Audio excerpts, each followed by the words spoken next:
Hai, gimana kabar semuanya? Gimana, masih bingung, masih berdebat apakah itu trik, sulap, atau terkesima dengan permainan ilusi yang memukau? Ya, pada film kali ini kita akan membahas sebuah film tentang trik, sulap, ilusionis yang dibalut dengan segala konspirasi, di mana seorang pesulap nekat memanggil roh yang sudah meninggal untuk mencari tahu siapa pembunuh kekasihnya. Walaupun hal seperti ini jarang terjadi, tapi ketika film berbicara hal yang gak mungkin jadi mungkin, yang tak mungkin jadi mungkin, yang tidak mungkin jadi mungkin tanpa banyak basa dan basi, mari kita gaskan.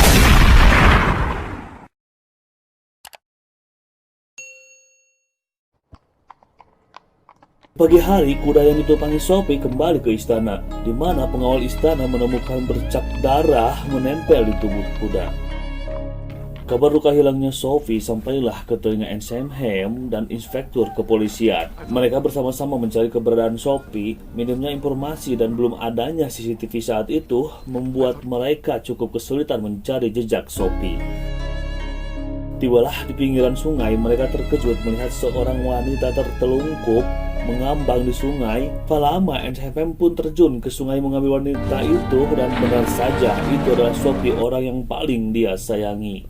Rasa kesedihan yang begitu dalam tak bisa Ensenheim sembunyikan. Orang yang paling dia sayangi kini telah tiada.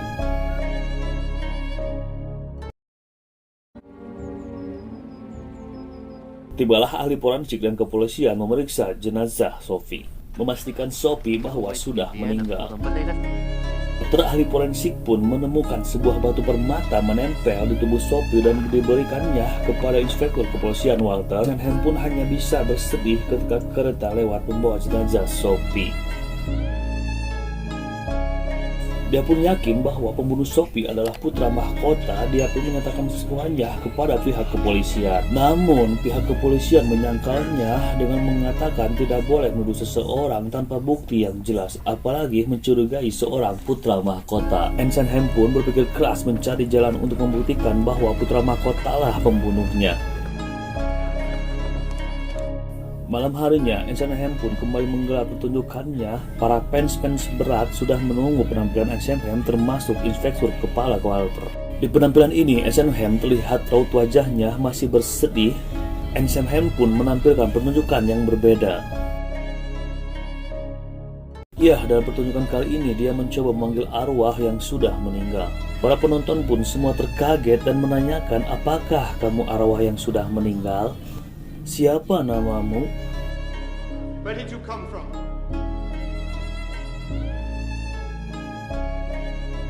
Arwah pun hanya menjawab namanya, dan ketika penonton menanyakan beberapa pertanyaan yang lainnya, arwah pun dibuat menghilang oleh Ensenheim. Pertunjukan pun berakhir. Para penonton berbondong-bondong pergi ke belakang panggung untuk menemui Ensenheim.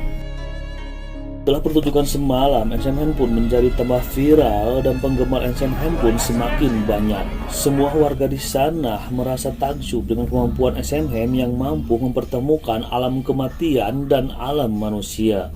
Di malam selanjutnya, pertunjukan Ensenheim pun mendatangkan kembali seorang arwah yang berbeda. Penonton pun dipersilahkan memastikan bahwa itu adalah arwah sungguhan, bukan hologram. Berita ketenaran Ensenheim yang mampu memanggil arwah sampailah kepada telinga putra mahkota.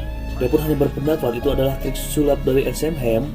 Kota pun menyuruh inspektur Walter untuk menangkap dan membunuhnya karena dianggap meresahkan, menimbulkan kegaduhan di muka umum. Walter pun menjawab itu tidak bisa dilakukan karena tuduhan-tuduhan untuk membunuh Ensenheim tidaklah masuk akal. Malam pun tiba, putra mahkota yang penasaran ingin melihat penampilan Ensenheim memanggil arwah. Dia pun menyamar berpakaian seperti warga biasa, pergi dengan inspektur Walter ke gedung pertunjukan Ensenheim. Pertunjukan pun dimulai. Di sini Ensenheim mendatangkan arwah seorang wanita, mana wanita itu adalah arwah Sophie, kekasih tercinta Ensenheim. Para penonton pun terkejut kaget, begitupun putra mahkota yang berada di bangku penonton. Penonton menanyakan, siapakah pembunuh Sophie? Apakah yang membunuh Sophie putra mahkota? Di mana kamu mati? Arwah Sophie pun menjawab bahwa pembunuhnya sedang berada di sini. Sontak saja, inspektur Walter pun terkejut karena putra mahkota sedang berada di sini. Ensenheim pun berusaha meraih tangan Sophie, namun arwah Sophie menghilang dan pertunjukan pun berakhir. Polisi Walter yang pulang menaiki satu kereta dengan putra mahkota mulai mencurigai dan meyakini bahwa putra mahkota lah tersangka pembunuh Sophie. Putra mahkota pun menyuruh Inspektur Walter memanggil Ensenheim dan memperingatinya agar tidak memanggil arwah Sophie di pertunjukannya.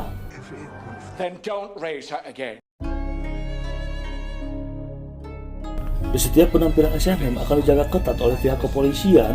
Apabila dia melanggar menampilkan arwah Sophie, maka dia akan ditangkap, ditahan pastinya. Malam pun tiba, pertunjukan Ensenheim pun dimulai kembali. Pertunjukan pun dikawal dijaga ketat oleh para kepolisian. Dia memulai kembali aksinya dan lagi-lagi memanggil arwah Sophie. Arwah Sophie pun berbicara sebelum dia meninggal, kalungnya terjatuh di kandang kuda istana. Sontak saja para penonton menanyakan dan berasumsi bahwa putra mahkota lah pembunuhnya. Para penonton menghujat pihak istana bahwa semua keadilan harus ditegakkan. Suasana yang semakin tidak kondusif, akhirnya Inspektur Walter memutuskan untuk menghentikan pertunjukan dan menangkap Ensenheim. Semua penonton pun bertambah brutal, keributan pun semakin tak terkendali. Sampai akhirnya ketika melihat Inspektur Walter menyentuh tubuh Ensenheim, semua pun terdiam.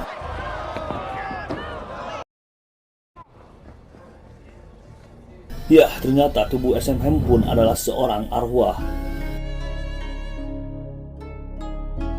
Inspektur Walter memerintahkan semua jajarannya untuk memeriksa seluruh gedung itu dan mencari Ensenheim. Inspektur Walter pun menemukan sebuah kertas yang berisikan cara pembuatan kalung yang berliontinkan kayu.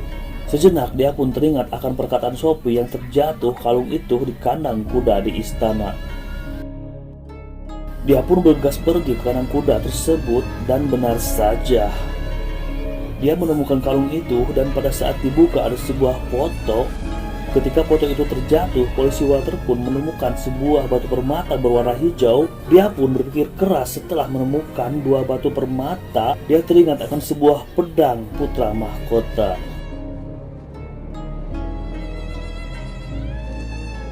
Ketika diperiksa, benar saja kedua batu itu adalah perhiasan pernak-pernik pedang putra mahkota. Dia pun semakin yakin bahwa pembunuh Sophie adalah putra mahkota. Hati kecilnya pun bergejolak, kondisi yang sangat sulit. Di sisi dia harus menangkap putra mahkota, keadilan harus tegakkan walaupun semua itu dapat membahayakan karir dan keselamatan dirinya. Dengan tekad yang sudah bulat, Inspektur Walter pun mendatangi kediaman putra mahkota. Sesampainya di sana, perdebatan pun dimulai dengan putra mahkota, di mana semua bukti-bukti dan alibi sudah jelas mengarah pada putra mahkota. Penyangkalan dan pembelaan pun dilakukan putra mahkota sampai akhirnya dia menodongkan sebuah pistol kepada Inspektur Walter. Di saat bersamaan, para petugas kepolisian sudah tiba berada di depan pintu untuk bersiap menangkap putra mahkota. Kondisinya yang semakin terpojok dan akhirnya putra mahkota pun menembakkan pistolnya. Ya, dia menembakkan pistolnya pada kepalanya sendiri alias bunuh diri. Beberapa waktu pun berlalu, Inspektur Walker kini sudah pensiun dari pekerjaannya sebagai kepolisian. Datanglah seorang anak yang memberikan sebuah buku tentang trik menemukan cara menanam pohon jeruk dengan cepat. Dia pun bertanya siapa yang memberikan ini. Anak itu menjawab, Ensenheim. Walter pun tambah terkaget ketika kalung kayu yang berada di sakunya pun hilang. Dia tersadar sempat bertabrakan dengan orang dan itu pasti Ensenheim. Dia pun berlari mengejar orang yang menyenggolnya yang tak lain adalah Ensenheim. Upaya Walter pun mengejar Ensenheim tidak berhasil. Ensenheim lebih dulu naik kereta api. Pada saat itulah Walter pun tersadar bahwa semua kejadian terbunuhnya Sophie hanyalah rekayasa cerdas dari Ensenheim. Ya, dokter forensik pada saat kejadian penemuan jasad Sophie adalah orang bayaran dari Ensenheim.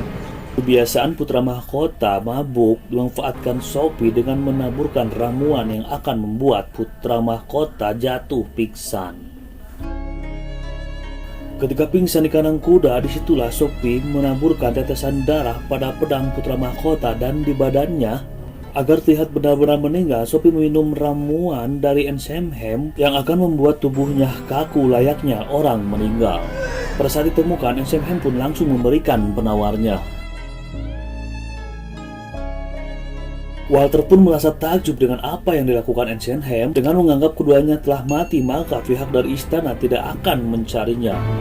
Ensemhem pun tidak berpikiran untuk membunuh seorang putra mahkota. Kematian putra mahkota murni karena ego dan sifat arogannya. Walter pun tertawa-tawa sendiri seperti orang itulah. Dan film pun berakhir. Ya, film yang sangat menguras otak kanan kita, di mana perbedaan bukanlah halangan. Semua yang kita miliki hanyalah titipan. Sampai ketemu lagi di film-film selanjutnya. See you next time. I kill you.